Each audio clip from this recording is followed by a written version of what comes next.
UFP, the United Federation of Podcasts.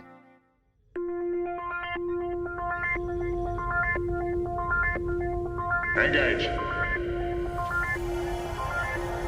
78 years have passed since the days of the original USS Enterprise. Now a new Galaxy Star ship has been designed.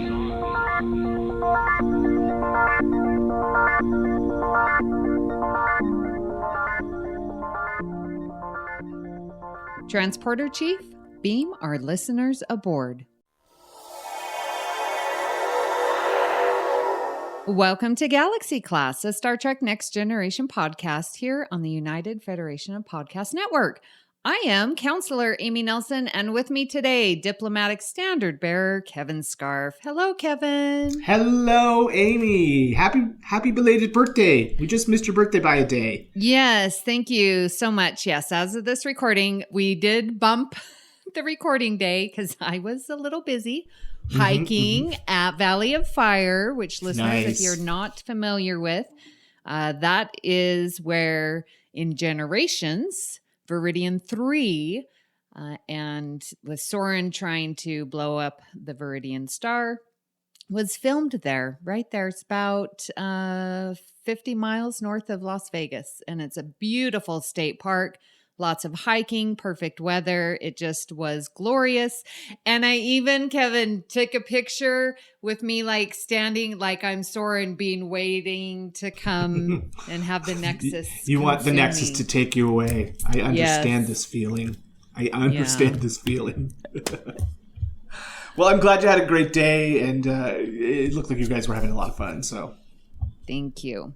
So you have a little holiday this weekend. Yes, it is Victoria Day. So as we record this on Sunday, tomorrow is a holiday. So I don't have to go to work tomorrow.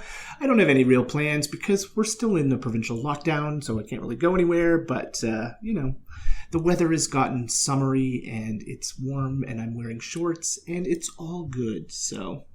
Now, do you... have you done any gardening? I don't, but okay. I have many friends who do. Yeah. There was much talk of gardening on my breakfast chat this morning. So, yes. I figured as much. Yeah. Yeah, I barely can keep that plant you gave me alive. It's still going. It's still going. I see the leaves droop. I add water. That's what I do. Well, then it's still alive. Good. Still alive. Oh, well, let's check the communication array to see if we have any comments from our listeners. Logs accessed. Well, Kevin, we have an email. I'm so excited. What? An email? How exciting. Know. At galaxyclass@ufp.earth if you want to send us an email. So, Andrew, thank you so much, writes, "Hi, guys. I love listening to the latest part of your What If series. Amy's point about the Enterprise D meaning more to us as viewers than the E did made me think about what the crew say when they believe they are destroying the Enterprise E in First Contact. Picard saying, 'We barely knew her,' and plenty of letters left in the alphabet showed that at that time, even the crew were not as emotionally attached to the ship as they were with the D. I did have one thought of another movie what if. What if the events of Nemesis took place in the alternate timeline that is erased when Admiral Janeway goes back in time to bring Voyager home 10 years earlier? Keep up the great work, and I look forward to listening to many more episodes of Galaxy Class. Yours sincerely, Andrew." Andrew, thank you so much. Yes, thank you. That is a good what if. It's a what if that requires more research on my part, so I don't want to comment on it now. Maybe we will file that away for a future what if episode. Yes, I think that is a good question. I'm going to, have to do some research on some Voyagers. Thanks, Andrew. Now, regarding our Guinan profile in episode 40, we got a comment from I almost want to say former co-host, but she's still a co-host. She's just an on hiatus co-host, Rhea Papagiorgio. She should be back next week, knock wood. Oh my God, you guys acting out that one scene had me cracking up. That's it. I'm getting on the next plane and flying home so I can record with you again. Well, I loved doing that scene with you. It was so much fun. Yeah, so we're going to do another one today. Excellent. Yeah. So, Rhea, if that's all it took was us just doing a scene, we would have done this a long time ago. Get you back here. Listeners, be prepared for us to reenact the entire 7 seasons of Star Trek: The Next Generation. Well, we have from Twitter about our Batleth battle, Half a Life versus the Icarus Factor in episode 41. And our good friend Chris Tribuzio says, as dangerous as Ambujitsu is, it doesn't have a chance against Half a Life. Mm-hmm. Very punny, Chris. Mm-hmm. Thank you. Mm-hmm.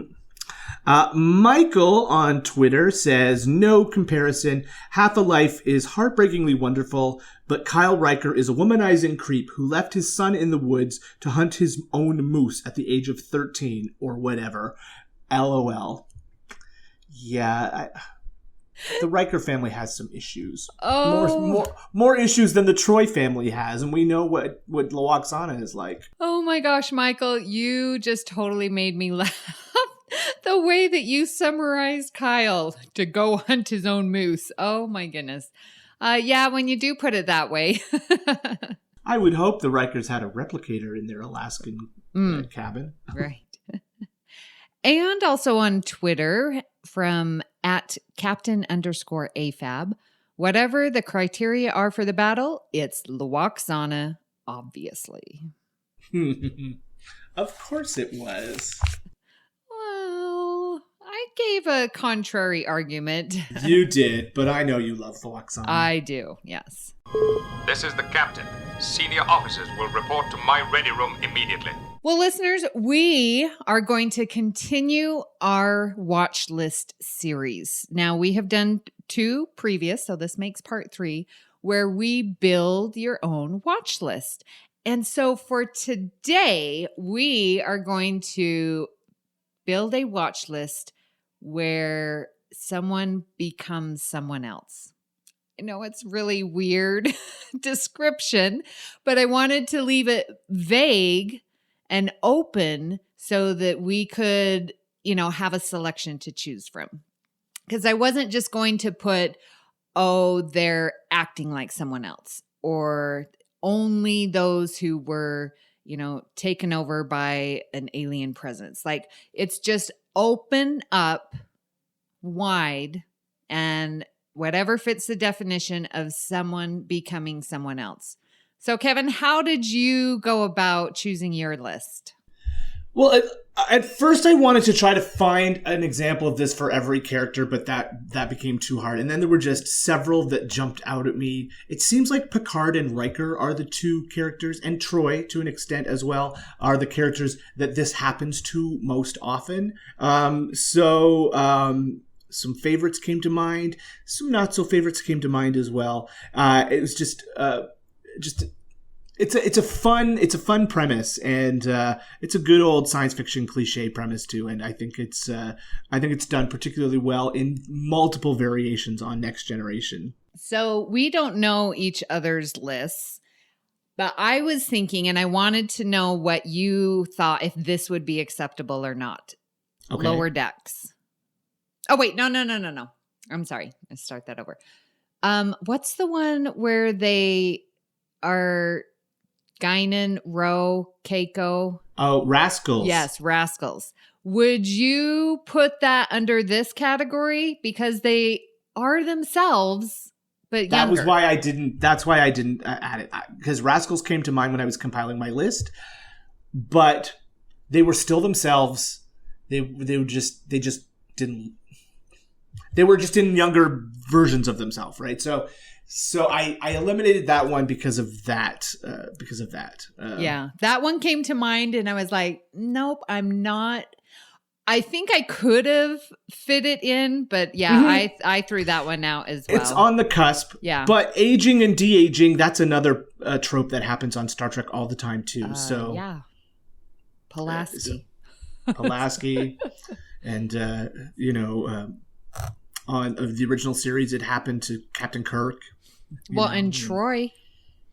When she takes on all those negative emotions and her hair, the gray streak. So yeah. Well, that's a whole nother watch list. It's a whole other list. So let's go around and now do you want me to give my whole list or do you want to go back and forth? We're gonna go back and forth. So let's go round one. And don't forget to give a little description of the episode in case some listeners are unfamiliar. So okay. Round one, Kevin. Round one. Well, I don't think there will be many listeners who are not familiar with my number one Someone Becomes Someone Else episode, which is The Inner Light. An alien probe, they scan it, and Picard wakes up and he's all of a sudden Kamen, and he lives an entire other person's life in the span of a few minutes, but he has the experiences of an entire lifespan. It changes Picard. I think that's one thing. A lot of times these things happen and we don't see any residuals from it. With this, there definitely is, right? Picard is fundamentally, not fundamentally changed, but he has a new appreciation for family, for a new appreciation for music. His being is changed by the fact that he's lived this entire other life. Don't you agree? Well, it's very interesting that you say that, because if I look at other episodes that might be similar, where a body is, taken over by a mind probe or whatever, is it that we feel that Picard is changed because we did see a follow-up with the Resican flute, like in Lessons, or like if we were to say any other episode, would we think that character was, changed to the core because of that experience? Or is it just because it's Picard? That's a good question. I do have another episode on my list where someone is fundamentally changed and it does affect them going forward. But I think part of it is the nature of the series, that it was such an episodic show that characters got reset basically at the beginning of every episode. This episode, though, is so well written and so well performed by Patrick Stewart and the guest cast, which is phenomenal, that I think it just sticks in people's minds. And what I think was written to be a filler episode became a classic because of the story and the performances. Yeah, I agree. I mean, this Inner Light is the definition of becoming someone else, and Picard, it's interesting because he's still fighting with himself as Captain Picard before just falling into Kamen. Mm-hmm. And even through his entire life living as Kamen, he's still, his eyes are to the stars. I mean, you can't change who Picard is. And that's what I love, the meld of those two characters within Picard. Yeah. Plus the fact that Patrick Stewart got to act opposite his own son. That's a nice touch. It's just a beautiful episode. And what can you say about the Inner Light that hasn't already been said, And it didn't seem to be a negative effect. I mean, even though the probe, attacked him, I guess you could say, attached to him, got that probe right to him. I mean, it could have been to anyone. It is a very beautiful story. And we are lucky that we do have that follow-up because we do know how it affected Picard. Exactly. Exactly. What about you? What is your first choice here? All right. Well, the first episode that came to my mind was Deanna Troi in Face of the Enemy. That is my number one. Like, having her that cold open, and I just watched it again because I was like, oh, this is such a good episode. That cold open where she is stumbling around at dark. She thinks she's on the Enterprise, and then she wakes up with this Romulan being surgically altered without her permission again. But the whole episode is incredible, and we get to see Troy's transition from being the Starfleet officer to a counselor to, I will follow orders, to making the orders and taking command and making a successful voyage that they were on. She embodies it so well. This is a great Troy episode, but man, like, she didn't know who she was, and she had to react quickly. Yes. Everything that she said, that captain was second guessing her and pushing her and, pushing, well, who says, and well, I have the authority, man. She kills it in face of the enemy. She sure does. Yeah, no. This episode was on my list, and then I thought, I'm podcasting with Amy this week. I better leave that one off my list. So it was. This is another fantastic episode, and I think it might be my favorite Deanna Troi episode of the whole series. Wow. Yeah, I think Marina gives an amazing performance here. She's got to be scared and vulnerable, yet also show strength. Like, it's amazing.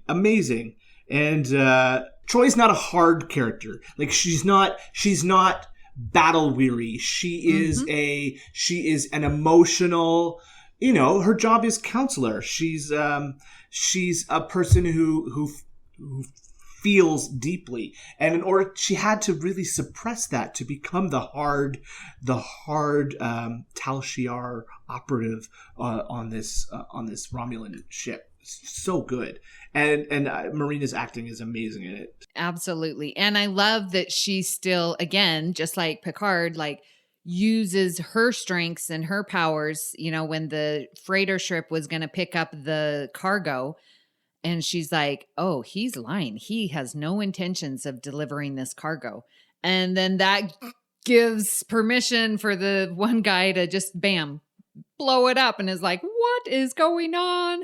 Just off of that one premonition, like how important the role is, but how like intuitive, and he automatically trusts Troy, like without question. So she was like the perfect person for the job. Yeah, no, so good. And the Romulans really aren't were a race that we knew a ton about. So to see their structure and to see Troy struggle to fit in there, so good. Yeah, so good. And talking about the Romulans, we don't know a lot about the Romulans. And yet she's hearing little tidbits. Everyone's come across the Tal Shiar, and she's like, well, if you want them to come back again, then disobey my orders type of thing, and she fell into it with such little information, but was able to just land it perfectly. Yeah. Intelligent. Like, she's intelligent. Yeah. I mean, I do improv, and I couldn't imagine improving my way through that situation. Right? Yes. Oh, yes. Yeah. So good. No, I think that would have been on my list if I hadn't known that I was podcasting with you today. Yeah, I thought of Face of the Enemy first, and then I thought of my second one. I'm like, you know what? I am going to do a Troy-centered, because it has happened quite a bit. So mine will be Troy episodes, and so I do appreciate you leaving them for me. Back off when it comes to Troy. Yeah. All right, Kevin, give us your second pick. So my next pick isn't quite as loved in the pantheon of Trek episodes as Inner Light is, but I wanted to talk a little bit about Identity Crisis. Now, this is the episode where Geordi has these strong desires to go to this planet, and when he gets there, he discovers his old crewmates have started turning into these alien glowy creatures, and so does he. So it's another it's a body horror episode, right? Where against his will, he's being metamorphosed into something else, and it's creepy and dark, and it lets Geordi out of engineering for a change. I'm not saying it's a great episode, but it's a great deal of fun. It is a great episode. Okay, it's a great episode. I use it a lot, and I've talked about this episode plenty when I bring up my math moments, because this is definitely one where he's trying to figure out where the people are and what's causing the shadow. A lot of math in there. Yes, there is. Yeah. But with Geordi turning, I love this episode in part because we have a time frame. Like, he's been infested, and so it's working in his body. And so we're up against the clock in this episode. So we're trying to figure it out before Geordi turns, and we're just a little too late, but yet we can save him, but we can't save the others. Like, I think it's very interesting. I like that it brings in Geordi's like previous assignments to the Enterprise, and that great friendship that he has. Yeah. Yeah. It's always nice when we get to learn a little bit more about our characters and their pasts, and because that doesn't come up a lot unless you're Picard. Or Data, or Worf. So to get that little bit of background on Geordi is really nice here too. And the effects are really well done, considering it was a TV budget from like 1991. It's just a fun, creepy episode. Yeah. He would turn into, would we still say humanoid? Or would he have gone further? I don't know. Would we have been able to see them if they'd metamorphosed any further, right? Because they were sort of obscured. You can only be seen by ultraviolet light, and yeah. That is a great one. And to see him metamorph into that is great makeup, and so good. Great pick. All right. So for my second pick, again, as I said, Troy episode. And this is, again, later, I think it's season 6 or 7, Power Play. Now, listeners, I chose this one because I wanted to sort of highlight different ways that someone could become someone else. So in the first one, Face of the Enemy, Troy was surgically altered. So I was doing that. But in Power Play, another mind consciousness comes into hers. And listeners, if you remember this episode, they are searching because there's some readings coming from this planet, but it's coming from the South Pole. And there is a ship of prisoners, I guess you would say. I think so, yeah. And they were stranded there because they were prisoners, and they were sentenced there to live out the rest of their days. And they were able to enter in body snatch, I guess. I don't know. Is that the right term? But body snatch Troy, and Riker had a broken arm, so he wasn't. And it was Data. And O'Brien. That's right. Yeah. And I mean, the way that Troy, and what I love about this is that she's looking in the mirror, and it's like we can almost see two faces of her. Like, and she's so disoriented because she's trying to keep herself, but this alien is really trying to take over completely. And I think with her, it's a real big fight. I can see it, especially when she's just looking in that mirror. Like, that's haunting to me when I see that. Yeah, no, that's a great one. And again, it lets our main crew get to be somebody else for a little while. Troy was scary in that episode too. Yeah, like it's mercenary and no mercy. Yeah, no mercy. Yeah, no mercy at all. And again, she was able. Well, and this is to Marina's credit, go into that, I'm the person in power, you're going to listen to me. Yeah. And Marina did that just fabulously. Yes, she did. Because you can't Yes, really she did. say that Troy, because it was a different consciousness in her. Right. Yeah. Right. She was possessed by an alien being. Mm-hmm. Yes, possessed. Creepy. That's it. Creepy. Mm-hmm. Yeah, and I always remember the story I heard Marina tell this at a convention with Power Play. She was doing her own stunt, and when the beings came and like put themselves in them, she fell backwards and she bumped her head and got a concussion from that. Oh. Yeah. Oh. Yeah. Man. And That's she's like, dedication to your craft. exactly. And she's like, yeah, I'm just going to let stunt doubles work that for me now. Nice. All right. Your third. My number 3, and by no means are these in any kind of order, but I think this is sort of the quintessential someone becomes someone else. And it is, well, when you hear the words, I am Locutus of Borg. Oh, yeah. Picard being taken in Best of Both Worlds. I still remember watching that episode for the very first time. And when you get to that cliffhanger ending and the red light shines right at the camera and looks straight at you, and then it fades to black and says to be continued, and it's June, and you're like, what? I don't know when this is coming back. And I remember watching it on a small, maybe 14-inch color TV in my bedroom as a kid, and just being floored. And so, I mean, I can't think of putting a list like this together without including Best of Both Worlds. Absolutely. This is the best becoming someone else. Picard transformation into Locutus.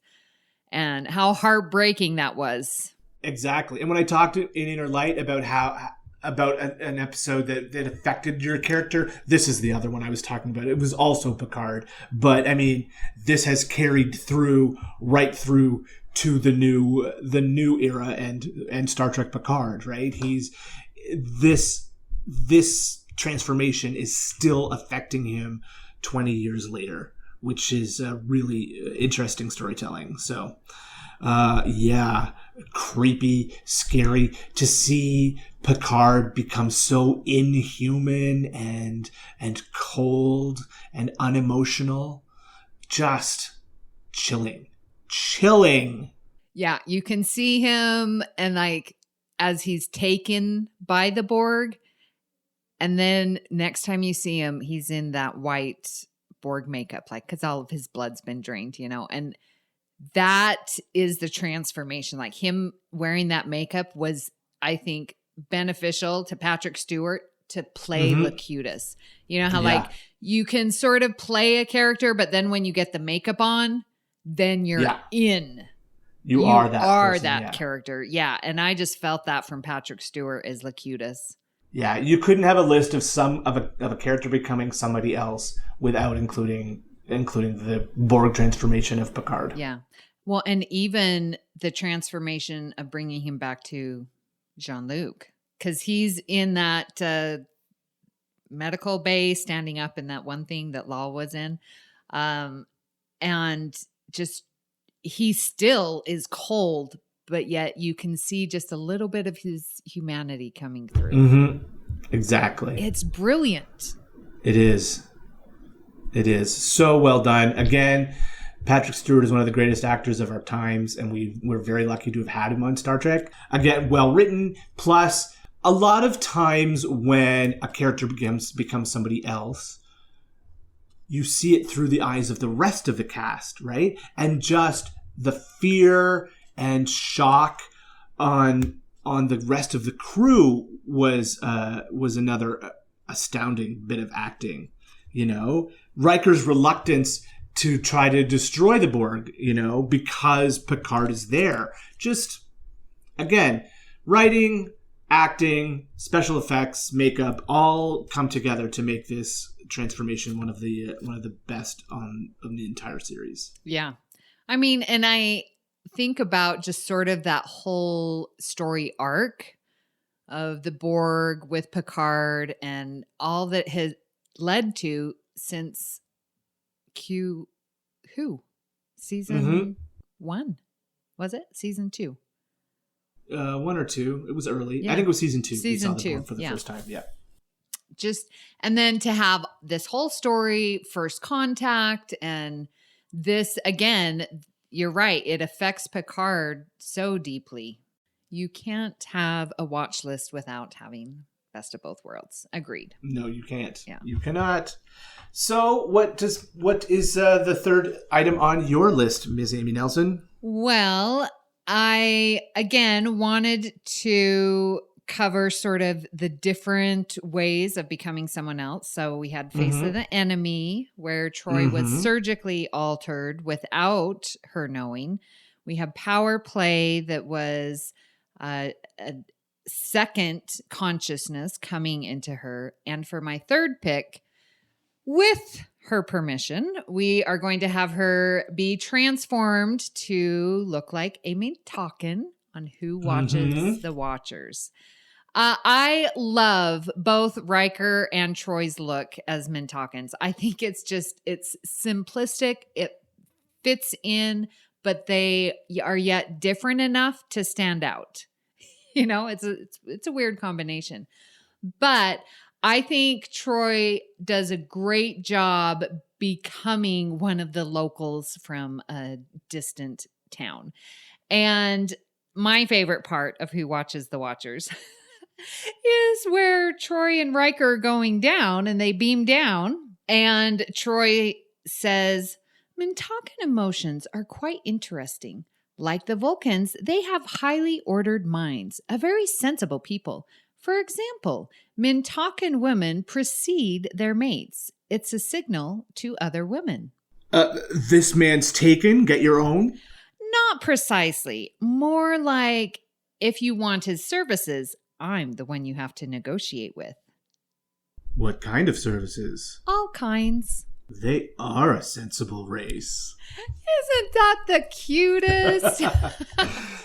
Slightly naughty. It's about as naughty as Star Trek gets. It is, but I love it because, again, it's that, you know, Troy and Riker relationship bubbling up to the top ever so lightly, not to, you know, take away from the episode at all, but just know that it's there. They are flirty, and I love it. It's great. No, that is a great one.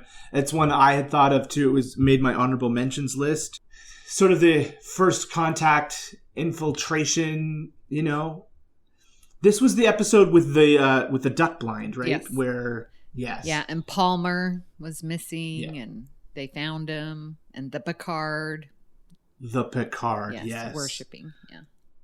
Yeah. No, another great episode. I like this one a lot too. It's just it's fun. It plays with your Prime Directive storylines that we get quite often. We get to see Vulcan, Proto-Vulcan, Riker and Troy. Just it's nice. I enjoy this one a lot. All right. Well, those are some great picks. Did you have any honorable mentions you want to? Oh, I have several honorable mentions.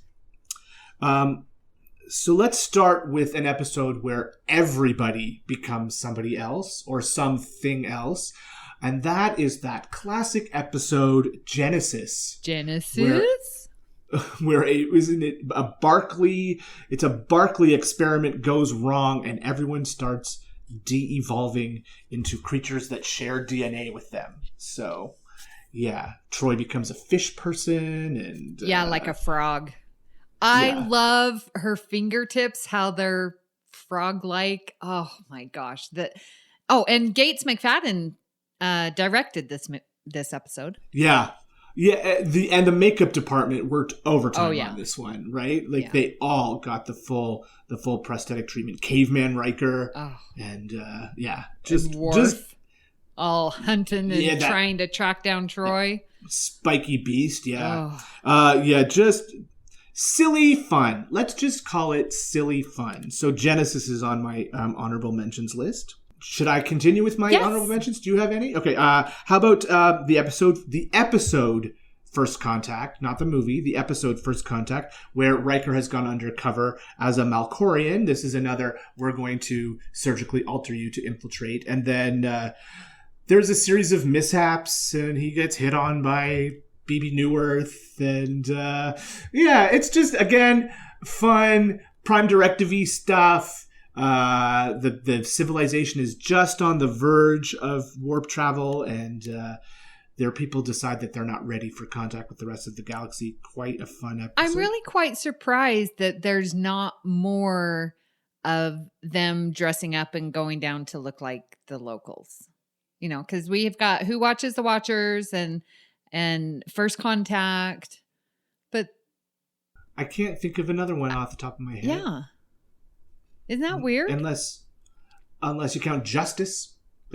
They already look like the locals. Yeah. But I don't know. That's it is strange. Yeah. I also thought about masks. That's where Data becomes possessed. Oh, yes. And, yes. So Data becomes that sort of alien trickster god, and the whole ship is becoming something else, right? So you want to talk about someone becoming something else. How about the entire Enterprise becoming an alien temple? Yes. That's pretty cool too. Yeah, and you're right. The Enterprise D is a character on this show, and it does transform. Also in Transfigurations, right? Where it becomes the choo-choo train. Yes.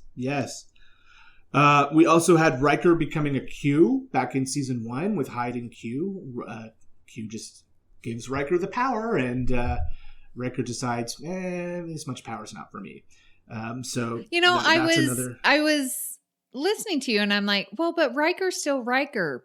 But you're right. He became a totally different alien, a different species. He was a Q. Yeah, he was a Q. He was no longer Riker human. He was Riker. I thought about that one. The last one I thought of is The Host, where Riker gives up his own personality to take on Odan, the Trill symbiont. So that's another situation where, in this case, it was done. It wasn't a forceful alien takeover of our character. It was our hero saying, "No, I will subsume my personality to allow Odan to continue to live." So that's another different kind of take on it. Absolutely. I think that one is unique. Well, more like power play, but done with permission. Yeah, because Riker not only has himself, but has the Trill personality. So it's similar to that power play where we have Deanna's consciousness and then the mercenary guy. Really, you sort of have to look at it as a proto-Trill episode, too. I mean, we learned so much more about the Trill on DS9 when we have a Trill main character. So, they hadn't really established all the Trill rules yet. But it's a great one. That's another great one. Did you have any more, or did I take all of your honorable mentions? Yeah, you took them and summed them up nicely, so thank you. Oh, my pleasure. My pleasure. I'm sure we've missed some. I bet our listeners might know more. If you want to get in touch with us and let us know, that would be great. Yeah, I'd love to hear, listeners, what you think of when becoming someone else. Ooh. Oh, I had one more. I did have one more. Okay, one more. Because it's not one of our main cast. What about The Perfect Mate with Kamala, right? Because she becomes what the person who she's supposed to be with wants. So she becomes like Picard when she bonds herself to Picard when she should have bonded herself to the other guy, the boring dude. So this is a character whose entire being is to become something for somebody else. That's pushing the line like Is that rascals. Stretching it? Yeah. Okay. Yeah, because she changes herself, but she doesn't become someone else. True. Because, we change ourselves. Yeah, that's true. Okay, so I'm going to put that in the rascals category of almost. On the close but no cigars. Yeah. I'm trying to think, as you were saying, like go through the characters. So we definitely have some Picard. We have a Geordi. We have a Riker, couple Rikers. We've got a couple Troys. Mm-hmm. Did Beverly become someone else? Just in Genesis, maybe? Like they all. Yeah. But I can't think of an episode where Beverly becomes someone else. Right. But yeah, Worf. No, except in the holodeck, which isn't the same thing. Right. I can't think of a Worf becoming someone else. Yeah, I mean, and we came up with the data, so... Wesley becomes a traveler. He does. I don't know if that counts.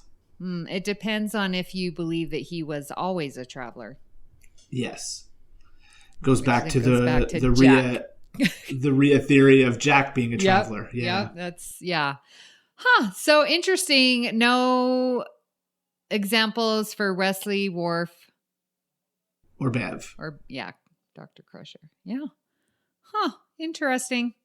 And I was also wondering if we were to calculate what is the percent of those that was a nice transformation with versus permission, or without a hostile takeover.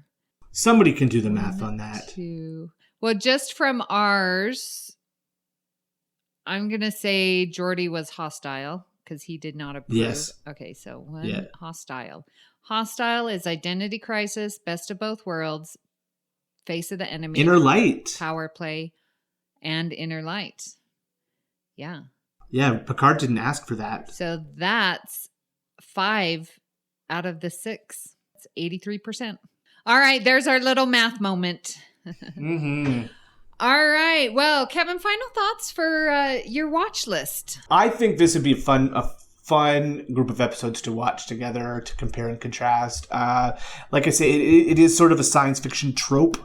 You can find this on many, many shows, but I think Next Gen does it among the best of them. So, yeah, I think it would be a fun watch. Yeah, I agree. I've already watched Face of the Enemy, and so now I want to go finish up this list. And, I remember getting and seeing those collections, that came out in DVD for TNG, and this is the Borg collection. And so we're sort of doing that here. And I think ours would be a top seller if we sold those episodes as a collection.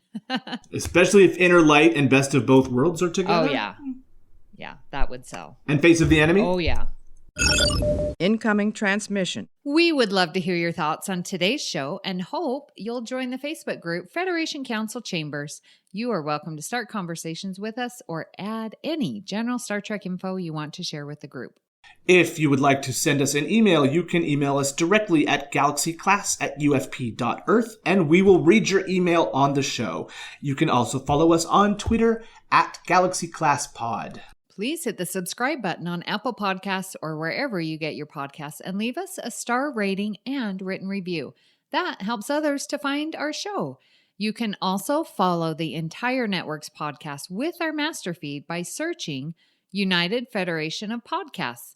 This way, you won't miss any of our fine shows like All Good Things, Franchise Fatigue, Always Hold On to Arrow, General Quarters, Mickey's Marvels, Infinite Diversity, and our 2 new shows, Sasquatch and History with the Szilagys. Have you listened to the 0 episodes for both of those new ones yet?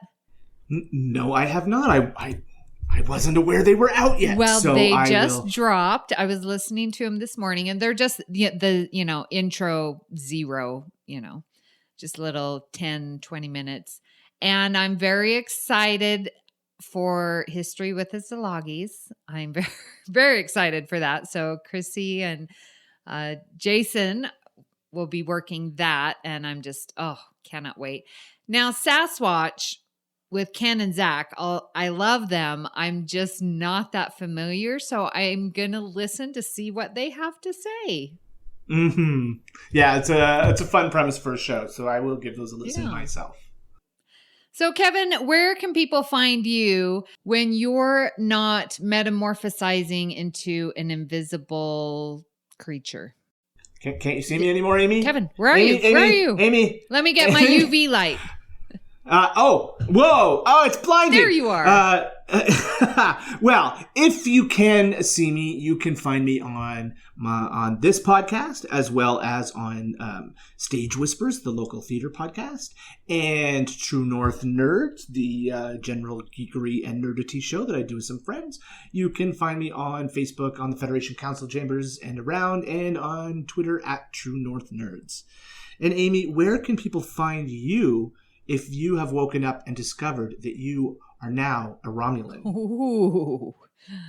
Well, when I'm not being a Romulan, you can find me here in the network where I'm hosting All Good Things with my good friends Ken Tripp and Patrick Devlin.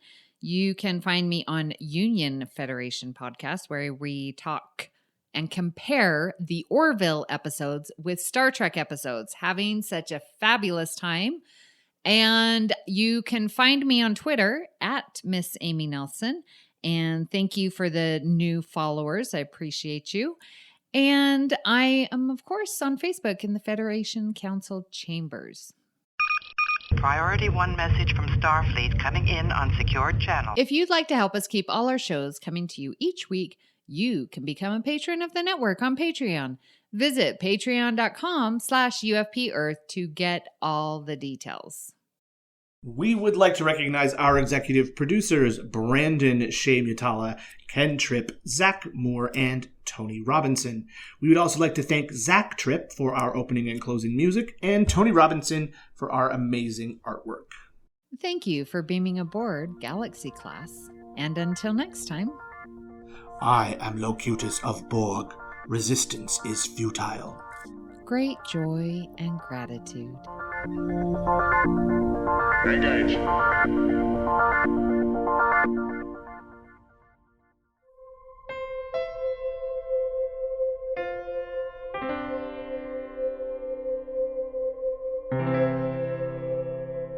This has been a production of MTMR Media Works.